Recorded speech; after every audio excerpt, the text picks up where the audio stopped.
Hello दोस्तों, कैसे हैं आप लोग। उम्मीद करता हूं आप लोग अपने घर में स्वस्थ सुरक्षित होंगे।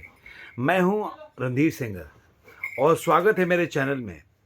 आज के इस वीडियो के एपिसोड में हम चर्चा करेंगे दो तीन चीज़ों पे। लेकिन पहले मैं बता दूं कि कल मैं वीडियो नहीं बना सका क्योंकि मेरी थोड़ी तबीयत ठीक नहीं थी, तो इसलिए मैं वीडियो बना नहीं सका और इसलिए मेरा वीडियो आया नहीं। तो ऐसे ही आप प्यार करते रहिए और कमेंट जैसे कर रहे हैं वैसे करते रहिए और दोस्तों के साथ भी शेयर कीजिए मेरे वीडियो को। तो वीडियो में आज चर्चा करेंगे हम दो तीन विषय। पहला विषय है कि ईडी के समन पे लालू प्रसाद यादव और तेजस्वी यादव की पूछताछ हुई कल और आज। और दूसरा जो हेमंत सोरेन है उनके खिलाफ भी 10वां ईडी का समन जारी हुआ।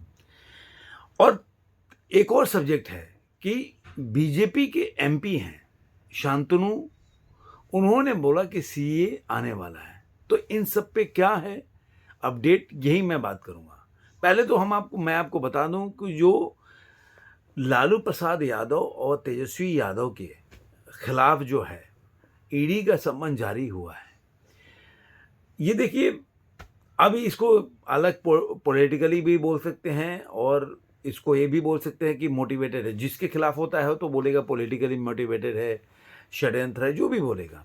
और जो जो सत्ता में है वो तो बोलेगा कि भाई अगर ईडी अपना काम कर रही है, आपने कोई गुनाह नहीं किया है या कोई ऐसा घोटाला नहीं किया है, स्कैम नहीं किया, तो आपको डरने की क्या जरूरत है। ये तो चलता रहेगा। लेकिन जो ये है कि मेरे को इसमें ये नहीं बनाना कि आखिर सच्चाई क्या है। देखिए, ये तो डिबेट चलता रहा है कि, और बहुत टाइम से चल रहा है कि जो सरकार के ऊपर आरोप लगाते हैं कि ईडी जो है सरकार के तरफ से जहाँ पे सरकार गिराना होता है वहाँ काम करती है।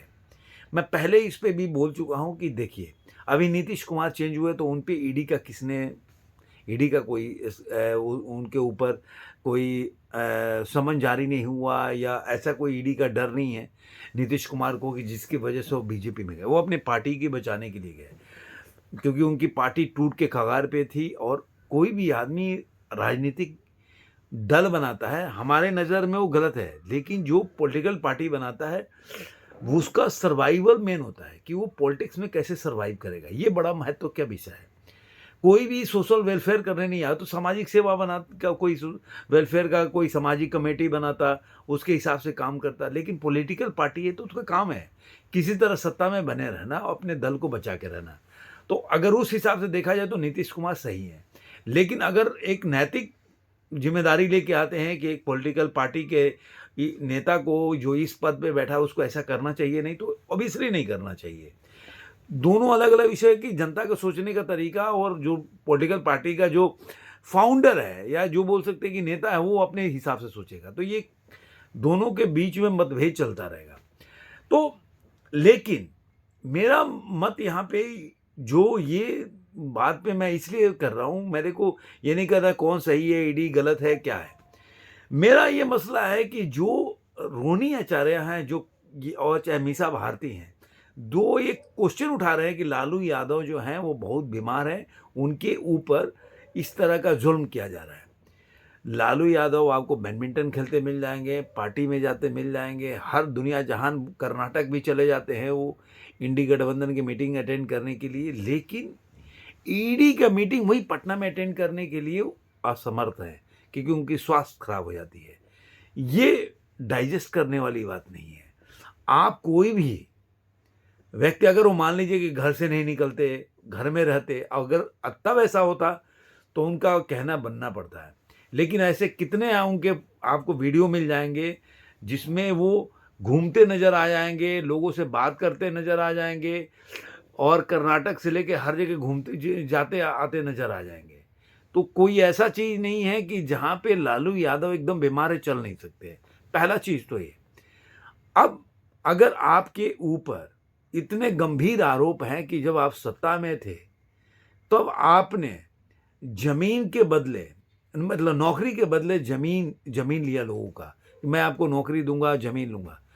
और ये कोई ऐसा नहीं कि आरोप है। आप जिस लैंड के, आप देखिए दिल्ली में जाइए, अब लोग बोलते हैं कि भाई उन्होंने कोई स्कैम नहीं किया। एक जब लालू यादव मुख्यमंत्री नहीं थे, जब वो समाज का एक समाजवाद का पौधा थे, तब उनके जीवन शैली देखिए, चाहे राबड़ी देवी हो चाहे कोई। अब आदमी आगे बढ़ता है, 1 का 10 होगा, 1 का 1000 नहीं होगा।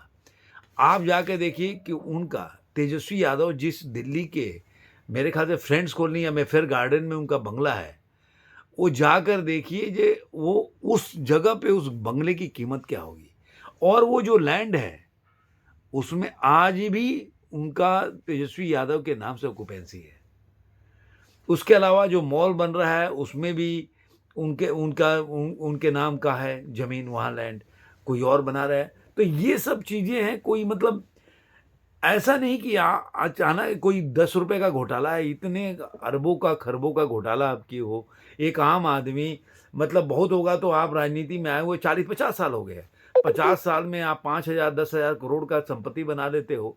और मुझे आज तक समझ में नहीं आता कि जो जनता भ्रष्टाचार, आंखों में कितना पट्टी बढ़ जाता है जब उनके समर्थक हैं। जो जनता दिन भर चिल्लाती होती है कि नौकरी नहीं है, बेरोजगारी नहीं है, ये नहीं है, वो नहीं है, कभी ये नहीं सोचती, कभी ये पीछे जाकर नहीं देखती, या तो देखना नहीं चाहती कि लालू यादव की पहले जीवन शैली क्या थी, आज क्या है। ऐसे आपको कितने नेता, आज नीतीश कुमार को सब कुछ बोल सकते हैं आप कि वो पलट गए, पलटू हैं, लेकिन नीतीश कुमार के आज भी घर जाकर देखिए, उनके घर वाले, उनके बहन का घर कैसा है। तो दोनों में बहुत फर्क है। आप इसको नहीं बोल सकते कि अगर कोई पलट रहा है अपनी बातों से तो वो बंदा सत्ता के लिए, कि उसको पावर में रहना है, लेकिन इसका मतलब नहीं कि वो चोरी ही कर रहा है या कोई स्कैम कर रहा है। तो इस बात से मैं सहमत नहीं हूँ, पहली बात। अब आते हैं हेमंत सोरेन के ऊपर।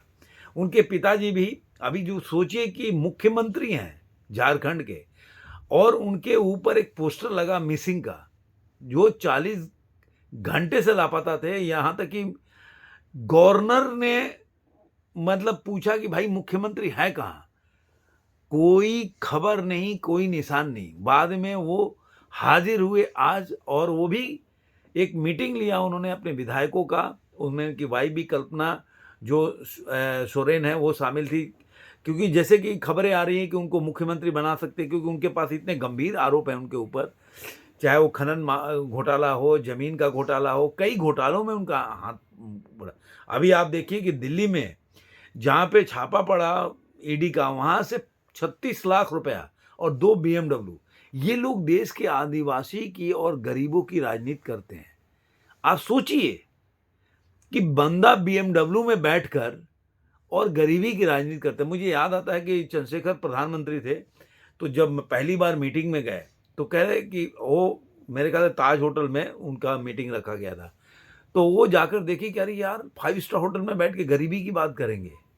तो वैसे ही कि आप BMW में, अभी अखिलेश यादव को देखिए कि 5-5 10-10 लाख की साइकिल पे चलते हैं, साइकिल पे, और समाजवाद की बात करते हैं। और ये पता नहीं उनके जो वोटर हैं उनको दिखता है कि नहीं दिखता है, उसमें वो बहुत बड़ा अपना बड़प्पन समझते हैं। तो मुझे नहीं लगता कि जो आँख होते हुए भी अंधा हो तो उसको क्या कह सकते हैं।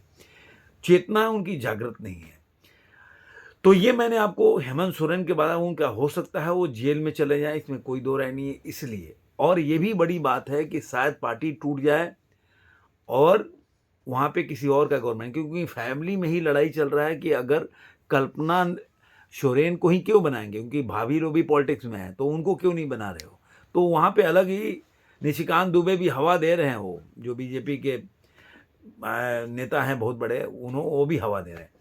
अब आते हैं जो मेन है सीए पे, कि शांतनु जो हैं उन्होंने बोला कि सीए लागू। इसके पहले अमित शाह भी बोल चुके हैं कि सीए, ऐसा नहीं है कि सीए लागू नहीं होगा। और एक अंदर से खबर आ रही है कि आप, ये सत्र आने वाला है, लास्ट सत्र में सीए को ये लोग लागू कर देंगे। यूनिफॉर्म सिविल कोड भी यूसीसी पे लागू होगा और सीए भी लागू हो जाएगा। तो ये जहाँ तक खबर है वो मैं बता रहा हूँ। ये सब खबरें थी जो मैं आपके साथ शेयर करना चाहता था। आपको ये वीडियो कैसा लगा जरूर कमेंट बॉक्स में बताइए। फिर मिलेंगे किसी और वीडियो में, तब तक के लिए धन्यवाद।